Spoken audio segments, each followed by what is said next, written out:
Au nom du Père, du Fils et du Saint-Esprit. Amen. Bonjour à toutes et à tous. Je suis content de me retrouver devant vous encore pour partager à nouveau la parole de notre Seigneur Jésus-Christ. Et le message le message sur lequel nous donnons partager l'Église concerne aujourd'hui l'Église, ce lieu saint où nous partons prier. Et après lecture, le message qui sort en clair, c'est comment est-ce que nous prenons soin de notre église, justement. Comment est-ce que nous prenons soin de notre église? Ou bien comment est-ce que nous donnons d'entretenir notre église, je vais dire. C'est là que vient le message, justement. Et si on ressasse un peu le passé, on se rend compte qu'il y a des moments où vraiment ce lieu qui est censé être un lieu de prière, un lieu calme, un lieu pour méditer, un lieu pour se recueillir, a tendance parfois à être, comment je vais dire, à être considéré comme tout autre lieu. Voilà, comme tout autre lieu. Alors que ça doit être ce lieu-là où, comment je vais dire, c'est comme l'intérieur de notre chambre. Parce que je suppose que chacun ici ne peut pas avoir sa chambre dérangée et puis être content. Voilà, c'est ça. Et justement, le Seigneur Jésus-Christ dans l'évangile vient nous dire, ma maison est un lieu de prière. Et un lieu de prière, c'est censé vouloir dire un lieu qui doit être entretenu, un lieu qui doit être maintenu propre. Aujourd'hui, on ne s'étonne pas de voir par moments même des gens qui, aujourd'hui à l'église, mangent des chewing-gums, collent les chewing-gums sur le banc, se permettent de laisser du papier, n'entretiennent pas l'église. Comme on dit, excusez-moi du thème, comme on dit chez nous les Ivoiriens, est-ce que tu peux chier là où tu dors? C'est pas possible. Donc, autant on ne peut pas se permettre de faire cela, on doit avoir cette même réflexion-là avec notre église. Pour dire que là où demeure notre Seigneur, il serait inconcevable que ce lieu-là soit délabré, ce lieu-là soit comme tout autre lieu. Ce serait déjà ne pas nous respecter nous-mêmes, en premier lieu, et ne pas respecter le Seigneur. Bon, le Seigneur, lui, je peux dire en griffe, il s'en fout, mais bon, si toi-même tu ne prends pas soin de ce lieu-là, ça montre déjà comment est-ce que tu es vis-à-vis de la société.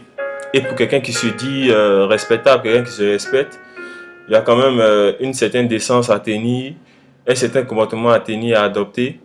Et c'est aujourd'hui, sur ce message particulier, que je voudrais, je vais dire, sensibiliser un peu tout le monde, se revoir de notre côté, voir comment est-ce que nous prenons soin de notre église, comment est-ce que nous l'entretenons.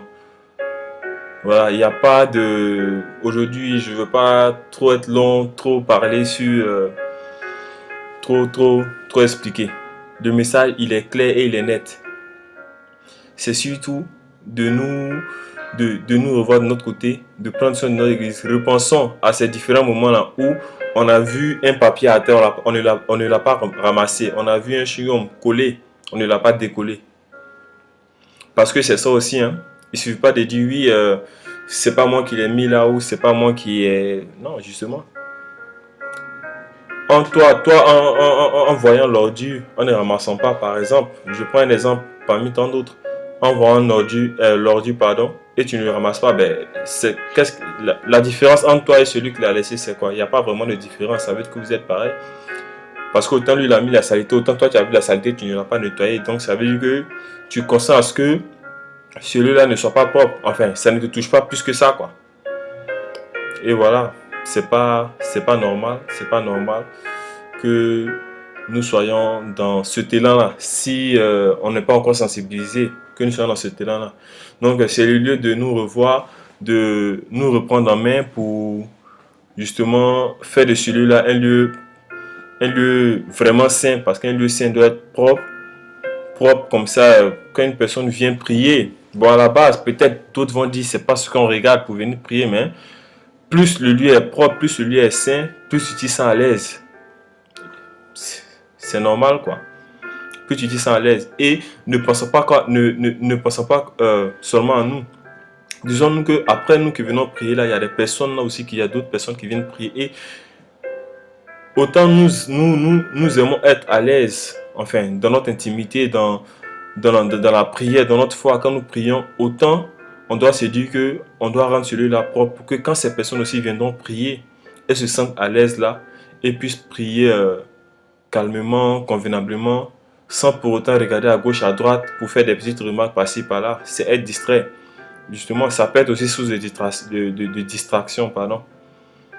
Tu viens pour un but précis de te concentrer sur ta prière. Au lieu de ça, tu es venu, bon, involontairement, tu ne fais que constater ceci, cela, et ça te donne un peu de ce pourquoi tu es venu, de ton objectif.